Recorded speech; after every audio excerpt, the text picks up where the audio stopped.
Hey guys, it's Star the Flippin Hippo. Thank you for joining us on our YouTube channel at Flippin Hippos. Today we're going to talk about measurements. I had a couple of messages come in questioning why we don't have measurements on some of our listings, and then I had one of our viewers, Kelly, ask me to help her out on learning how to do measurements. So we're going to do both. First, I'm just going to talk to you briefly about what we do measurements on and what we don't and what our reasons are, and then I'm going to have Keith come in here and help me so that he can film me actually taking measurements and show you guys how I do it. So let's first talk about what we put measurements on. I do measurements on jeans and pants and shorts, like anything that's like a flat lay, I will do the measurements on. I'm adamant about jeans for several reasons. The biggest being women's jeans. I have before had like the same brand and the same style and the same size, and I measure both pairs and they're different. It's just a sad fact of life that women's clothing is wonky. Women's clothing makes no sense. It can be the same brand and the same size, and they're going to measure differently. And let alone like if you have a size 4 and 2 different brands, they're going to measure differently. It's just the way that women's clothes are. So you got to measure your jeans because even, like I said, the same brand and same size can measure differently. It's really hard to find a good fit when it comes to blue jeans for women. So when you have those measurements in the listing, it's going to help your buyers choose jeans that are going to be the best fit for them if they pay attention to the description and the measurements. But it will lower your returns overall. Jeans are one of the hardest things for women to shop for because the sizes can vary so much. The styles can vary. Are they curvy? Are you curvy? Are they long? Are they short? Are you tall? Are you short? Jeans are just really, really difficult for women to find a good pair that looks good and feels good. So by providing all the measurements, you're helping your buyers and yourself in the long run because you're going to get less returns. And then another reason I like to do the measurements on the jeans is because it helps me decide what I'm going to call them. If the style of the jeans does not actually say boot cut or flare in their title, so to speak, when I measure the leg opening, then I know if they're boot cut or flare. I measure the rise, the front and the back rise, and that helps me decide if it's low rise, mid rise, high waist. So just getting all those measurements also helps me come up with descriptors for my jeans in the title. And then it helps with returns and your buyer choosing.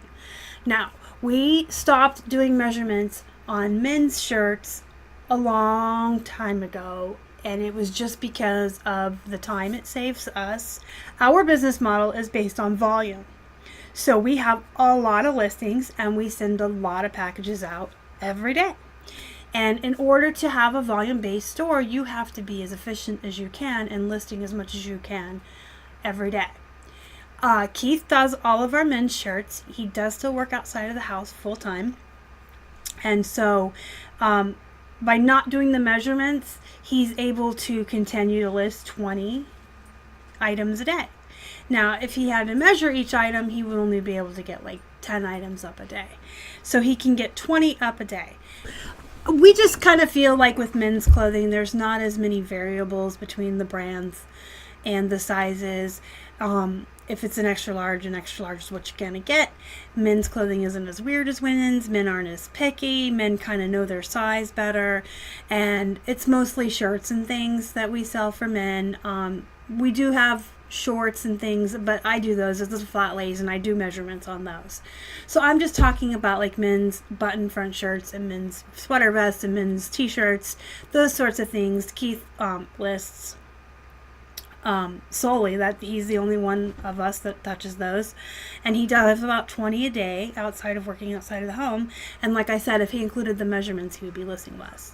So for us, it's a matter of time and money, and we had to make the decision to exclude those so he could be more proficient and continue listing as much as 20 a day. Now, Occasionally we do get messages asking for the measurements, and that's fine. But I mean, if you think about if Keith's listing was cut in half because he was doing measurements, so he would be putting up, say, 60 a week versus 120. That's 60 items a week that wouldn't get listed in the store or have a chance to sell. We have like a 0.5% sell-through rate. So that would be like 3 items less a week we would be selling, and we profit like $9 on average on most of our items. So that's like $27 a week lost. Then we get the messages, maybe one a day, asking for measurements. That takes me 2 minutes to get it out, measure it, and answer the message. And that 2 minutes of my time, of my life, is less expensive than losing that $27, $30 a week. And then, as a general rule, once we get a message asking for measurements, I take all the measurements, regardless of what they're at. Even if they just ask for, the pit-to-pit measurement, I take that, the shoulder width, and the length, and then I update the listing. So even if the person who sent me the message doesn't buy it, the measurements are there for the next person. We started not including measurements on men's clothing, I want to say like at the end of last summer, and we haven't seen an increase in returns. We haven't seen an increase in questions and messages. So we decided that we would try it for 30 days, and nothing happened. I mean, it's been months now, and we don't see an increase on returns or anything like that. So we will continue that model of not putting measurements on men's shirts. And about 2 months ago, I decided to drop the measurements on the women's shirts. Probably not a very good idea, because women's clothing is crazy. And I think that a lot of women buy a size hoping they'll fit, and then it doesn't. I don't know how to say that without sounding rude, but I think a lot of women think they're smaller than they are, or they'll buy a size hoping they can squeeze. But again, it's volume, and I can photograph probably like 40 to 60 shirts in a 2-hour time, depending on what I'm dealing with. The female mannequin's a lot harder to deal with than the male mannequin. But if it's all like pullovers and stuff, I can get up to like 60 photographed in a 2-hour time slot. And less if I'm buttoning and dealing with a lot. But that's an average of 50. So say an average of 50 I can do in 2 hours, right? 50 photographs. Now if I were measuring each of those shirts in a 2-hour time period, I would only get maybe 20 shirts measured and photographed. So just for our business model, it makes more sense for me to spend 2 hours on my Monday getting 60 photographs of shirts. That's 2 days worth of listing versus 20, which isn't even a day of listing, because I do 30 listings a day. So like I said, we decided a couple months ago to experiment with the women's shirts. We haven't had an increase in returns. We still get the occasional message asking for measurements, and we're more than happy to accommodate that. Anytime we have a certain time every day that we go through our messages every single day, and we pull the items, we do the measurements, we update the listing. It takes a couple minutes. And then they're there for the next person, And so, I don't know. It's just, we haven't seen a negative side to this. We haven't seen an increase in returns in men's shirts or women's shirts. It's not like we're getting 100 messages a day to pull 100 items back out and measure them. It's like 1 or 2 a day. So there hasn't really been any negative connotations for this model, and it has increased our listing. It has sped up how many items we're getting in the store, how many photographs we're getting.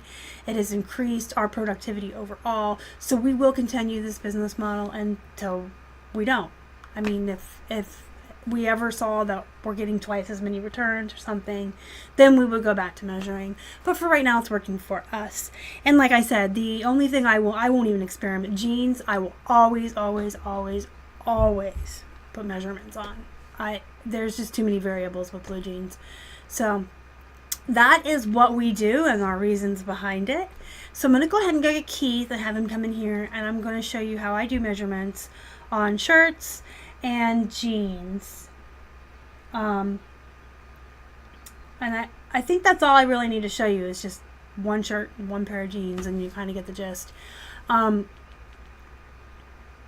So let me go get Keith and then we'll do that. So we have a pair of jeans here, and I'm going to show you guys, there are 7 measurements I take on jeans, and I do recommend leaving them all in for all the reasons I discussed before about women's jeans. So let's start with the waist. You want to have them laid flat and start all the way at the edge of the jeans there and go across. And measurements are approximate. I mean, you're not going to always be perfect. A lot of people put in their descriptions they're approximate. So these I would say are 15, which is a 30-inch waist. Then you want to do your hips. And hips, you want to start just below the zipper there. And there's a crease in the pants. You want to start there. And on the other side, you want to go all the way over, not just to the crease. So this, I would say, is approximately 34 because it's not quite to the half mark to make it 35. But then over here, you want to take it to the edge there and then to the crease here. And see, it is closer to 34. So you want to take the 34. Sometimes when you do it this way, you'll get, 36, and you do it this way, you get 35. You want to make sure you put the 35. It's better to err on the side of being small than someone to get it and it be too tight. For your rise on jeans, you want to get where the seam and the crotch area, I have no better word for that. Right there at the seam, you want to start, make sure they're flat, pull it up. Your front rise is right here. That's 9 inches. And your back rise on these, I would say 11. Again, you can't always get exact unless you want to be. I mean, if you want to put 11 3/4 or 1/4, whatever, you can. We're going to do the leg opening next. I always start, they always have like this bunch, but I'll show you what I do. I start here, and that would be an 18-inch, 9-inch across, 18-inch doubled for your leg measurement, but I always run it on the table again just to be sure, to make sure it's 9. So your waist and your hips and your leg opening, you double. And then the front rise and back rise, you do not double. And you do not double your inseam or your outseam, which I'm about to show you now. Your inseam, again, you want to make sure you start right where the seam is. And you kind of run it down the leg, almost to diagonal. And that would be a 31-inch inseam. Then your outseam, again, you want to start at the top here. This one you want to pull straight down. And that would be a 40-inch outseam. And you can use this method for jeans, khakis, shorts. The only thing I include all 7 measurements in is the jeans. On cargo pants, corduroys, men's shorts, I typically just do waist, hips, and inseam. But I do include all the extras for the blue jeans, or black jeans as it were. Okay, we're going to find the men's shirt that I had ready. That's not here anymore. That I'm sitting on. Alright, we're going to use this men's shirt as a demonstration. This one's new with tags, nice. I usually make sure everything's buttoned. So if it was a button front shirt, I would button the entire shirt up. If it had a zipper, I would zip it up. Just make sure everything's nice and closed in the way it's going to be fitting on a human being. And you want to get it laid as flat as possible. And you're going to start with your chest measurement. When you list measurements in the description, the men you would say chest, the women you would say bust. Most of you probably already know that. So you want to start right where the pit seam is.